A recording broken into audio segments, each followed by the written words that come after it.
Selamat datang kembali di mata kuliah Critical Thinking IF 707 bersama saya Irvin Afifuddin. Ini adalah sesi kedua dari pertemuan kita. Pada sesi ini kita akan membahas dua hal, yaitu apa saja hambatan di dalam berpikir kritis, dan yang kedua kita mulai masuk kepada topik argumen, ya, yang nanti menjadi suatu dasar pemahaman bagaimana saudara menyusun argumentasi. Tujuan pembelajaran dari sesi ini adalah yang pertama, Anda bisa tahu apa saja hambatan-hambatan yang biasanya dialami seseorang untuk berpikir kritis. Dan yang kedua, terkait dengan argumen tadi, apa saja argumen, kita kenal dasar-dasarnya, ya.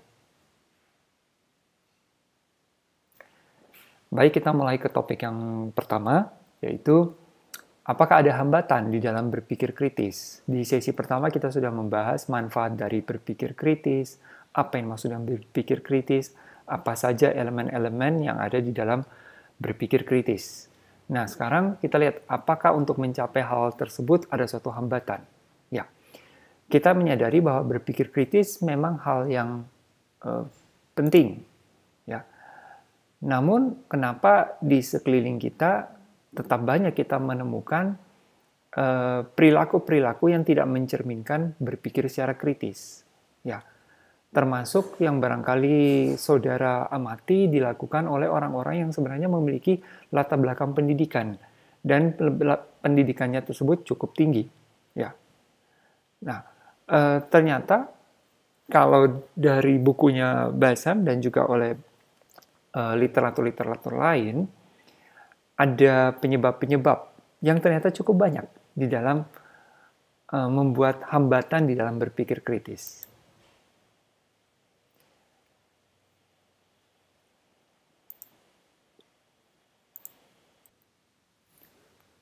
Tentu ada banyak penyebab yang membuat suatu penghalang dalam berpikir kritis. Beberapa yang utama, dan ini cukup banyak ya, seperti lack of relevant background information, kurangnya informasi yang melatar belakangi suatu klaim, suatu pemikiran, ya, sehingga barangkali sudah lebih dahulu membuat suatu pernyataan, kesimpulan, atau membuat suatu penilaian, padahal informasi yang dibutuhkan itu kurang, ya. Kemudian yang kedua adalah kemampuan membaca yang barangkali juga kurang. Semisal suatu informasi diperoleh melalui suatu media yang tertulis, nah kemampuan membaca, mengartikan, memahami bentuk kalimat itu kurang, yang bisa mengakibatkan kesimpulannya juga menjadi beda. Yang ketiga bias, ya, adanya menyimpang suatu pemahaman karena barangkali dipengaruhi oleh suatu faktor-faktor tertentu. Kemudian prejudice, superstition, dan lain-lainnya, saudara bisa baca di sini, ya. Nanti akan kita bahas di dalam sesi diskusi. Nomor 11, narrow-mindedness. Jadi pemikirannya sempit. Kemudian yang 12 ini closed-minded. Ini lawan dari open-minded ya, jadi tidak bersedia menerima masukan atau koreksi ataupun hal-hal baru yang barangkali bisa membuat suatu pemahaman yang berbeda, ya.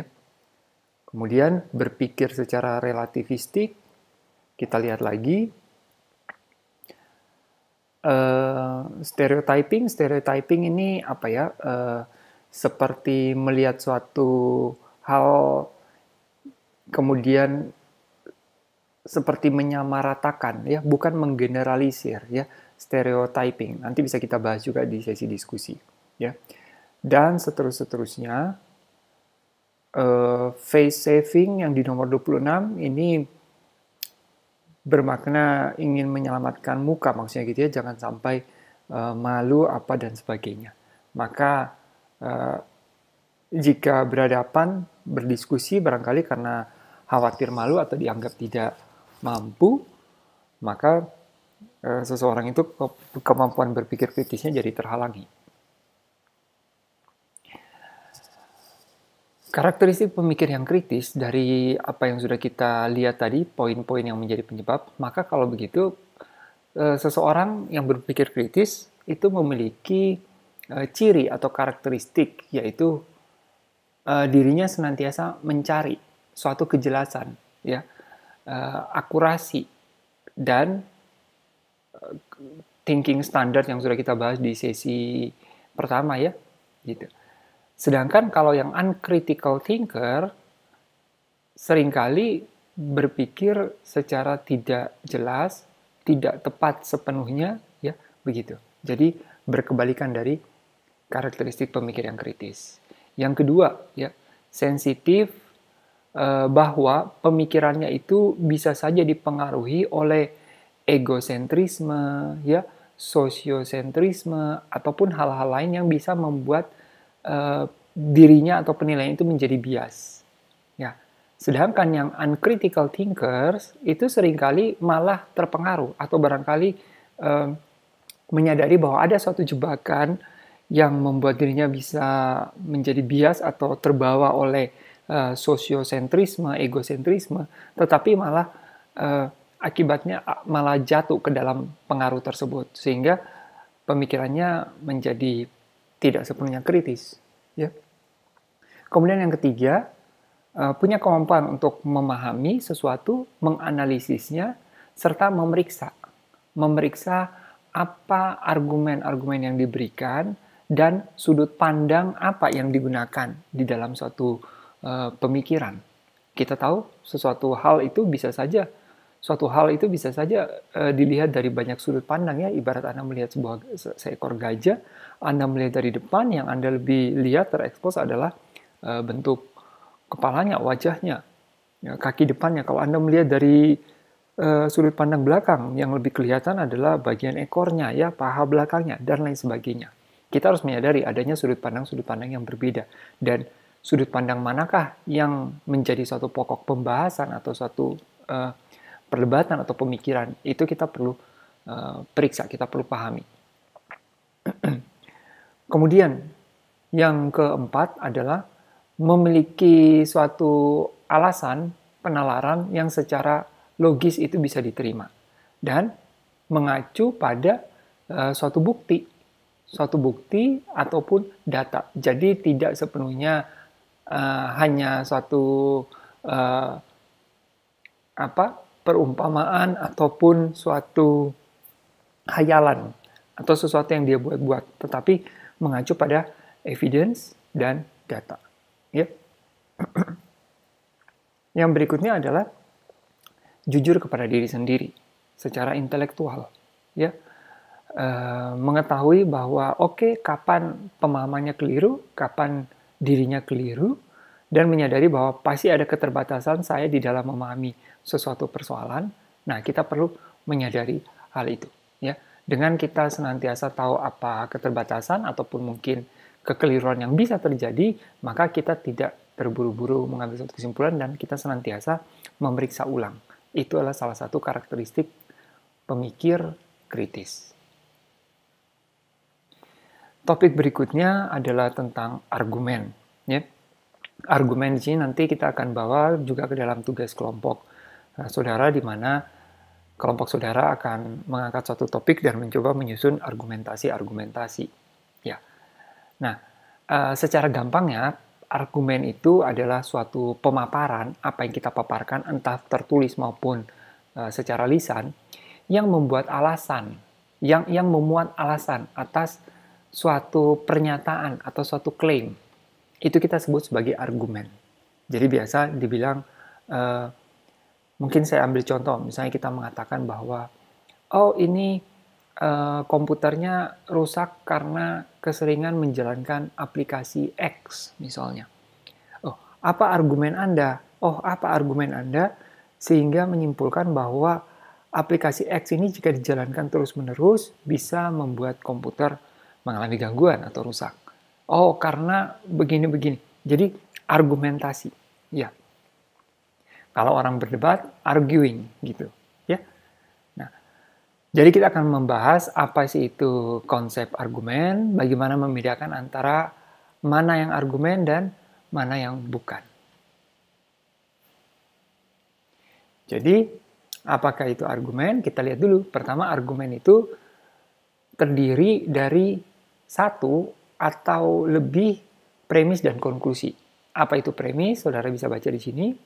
Premis adalah pernyataan yang disampaikan yang gunanya menjadi pendukung atas suatu klaim atau suatu kesimpulan, ya, konklusi. Adapun konklusi, pernyataan yang kita klaim dan seyogyanya akan didukung oleh si premis tadi. Ya. Jadi, argumen ini terdiri dari premis dan konklusi. Ya. Atau bisa kita definisikan menjadi sekumpulan pernyataan yang di dalamnya terdapat alasan-alasan, premis tadi, untuk mendukung suatu pernyataan, klaim atau kesimpulan, yaitu konklusi. Ya. Jadi, sekumpulan pernyataan yang di dalamnya terdapat premis untuk mendukung pada conclusion. Kemudian pernyataan itu sendiri apa? Atau statement. Pernyataan adalah kalimat, ya, yang bisa memiliki nilai true atau false. Sebagai contoh, ada suatu kalimat yang melakukan penjumlahan secara matematika. 2 ditambah 1 sama dengan 3. Nah, ini tergolong pernyataan nilainya benar atau salah. Tentunya ini nilainya benar. Yang kedua, tindakan aborsi adalah hal yang salah secara moral. Ini memiliki nilai benar atau salah. Indonesia adalah negara kepulauan. Ini benar atau salah. Yang ketiga, ini benar. Yang kedua, nah terkadang pernyataan itu tidak selalu pasti bersifat benar atau tidak selalu salah. Ya, tergantung juga dari unsur latar belakang budaya serta suatu nilai-nilai luhur yang diakui oleh masyarakat setempat. Contoh yang contoh kedua ini, aborsi adalah hal yang salah secara moral. Ini sebenarnya suatu pernyataan yang kontroversial. Ada yang menganggap itu benar, ada yang menganggap itu salah. Ya, jadi kita juga harus menyadari adanya suatu penilaian benar dan juga salah, gitu, ya. Nah, kemudian terkait dengan pernyataan, ini belum argumen ya, tetapi terkait pernyataan, ada 4 hal utama yang perlu kita ketahui tentang statement, ya, yaitu bahwa sebuah kalimat itu bisa mengandung lebih dari satu pernyataan, ya. Jadi pernyataan itu dituangkan di dalam suatu kalimat, entah tertulis maupun secara lisan. Namun, sebuah kalimat bisa saja ada lebih dari satu pernyataan.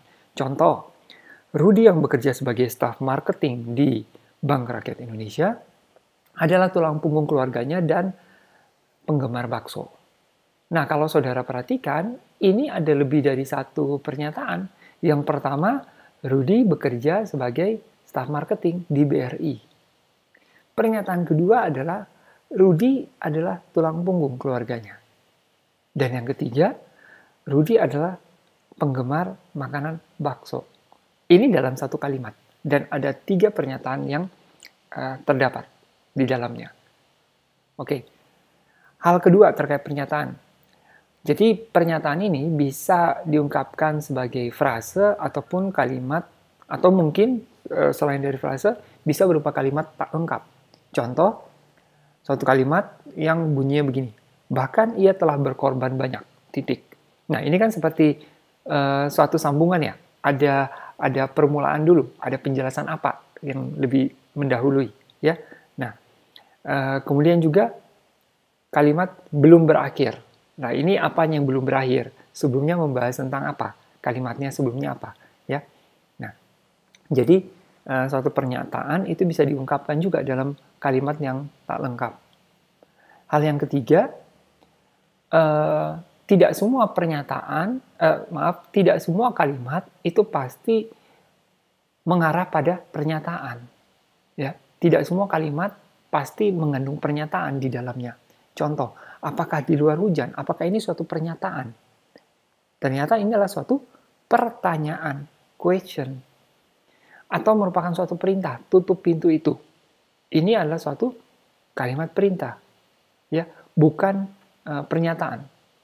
Atau ini ucapan salam, selamat siang, ya. Juga tidak terdapat pernyataan di dalam ketiga contoh ini. Baik, yang terakhir adalah pernyataan dapat dipengaruhi oleh subjektivitas si pengucapnya atau si penulisnya. Sebagai contoh, punggung saya terasa pegal setelah beraktivitas sepanjang hari. Nah, pernyataannya di sini adalah bahwa punggungnya terasa pegal.